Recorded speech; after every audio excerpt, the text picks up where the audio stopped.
little bit of housekeeping to get the afternoon started. As far as our high temperatures go, the thing I want to key in on here is our October average high, 76.5 degrees. So that kind of got me scratching my head this morning going, are we getting close to any type of historical records here? Because by the time we get to the 7-day forecast, you're going to notice we're just going to keep on rolling warm temperatures. And so as a matter of fact, if we factor in the daily high, daily low for the month of October so far at Joplin Regional Airport, right now, October 2021 clocks in as the third warmest on record at Joplin Regional. Transition up to Chanute ranks about 8th. So yes, it has been an impressively warm October this year. And it's really not our daily highs that are making the big difference.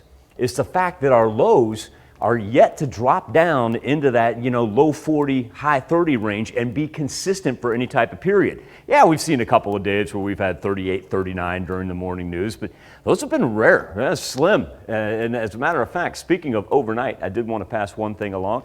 That photo coming in from our good friend of the show, Emmett Sullivan. That is the Hunter's Moon, the full moon.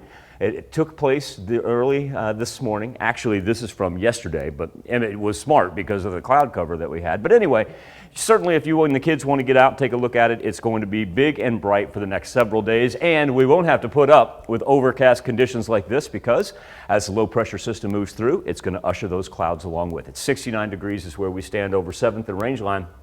So that means that cold front is now beginning to press its way right across the state line. It's already affected most of southeast Kansas. Starting to see a little slip there in Welch down to 68 in Miami at 70, and compare that to the static 72s that we've had out on the east. So as the front continues to press, there's a cloud cover, but we haven't seen any precipitation arise, which is what we're looking at down by the Tulsa area on I-44. There's a color contour. It's not a very impressive front. It is when you get up in the upper plains because they've even got winter storm warnings up there. And another thing that we've noticed with it is earlier this morning it had more of a north-south tilt. Now kind of collapsing a little bit, giving you an idea how this will push down to the southeast. But what that will also do is keep all this storm in the upper plains. And so what we're going to get, the line that will kind of track right on the backside of the blue line right there is just going to be a slim little rain that's going to move through. Okay, so for this afternoon, I think we'll get a little peak of sunshine, especially if you live out to the west and to the north, because that's where it's going to stay dry. Clouds will depart earlier than anything else. And then overnight, yeah, we were talking about it not being so cool, but that's pretty normal, 46 degrees for a low this time of year. Here we go as we get into the afternoon hours. We'll see a little bit make its way to the north side of 44, but like I said, to the north and out to the west, that's going to be dry and already beginning to clear off as a matter of fact, but we don't even see any yellow popping up on future track. We're going to have very slim chances of any thunder or lightning, and certain flooding is not going to be a concern. Now, as this thing picks up toward the east, yeah, it gets a little leg underneath it, and that's why the severe thunderstorm risk map, remember the light green, that's just showers, not even the marginal category.